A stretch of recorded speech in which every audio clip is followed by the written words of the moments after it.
बज भोरवा में राजवा जगावेला उठा हो रनिया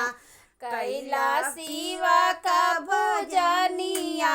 उठा हो रनिया कैला शिवा का पूजनिया उठा हो रनिया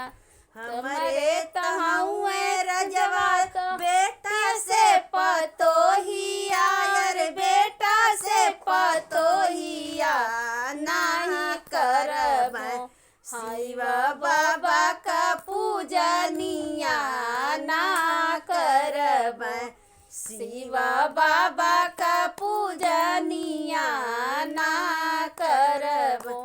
4 बज भोरवा में राजवा जगावेला उठा हो रनिया कैला सिरु का भजनिया उठा हो रनिया कैला गुरु का भजनिया उठा हो रनिया हमरे तहुए रजवा कोठी से बंगलवा अरे कोठी से बंगलवा नहीं करब शिवा बाबा का पूजनिया ना करब शिले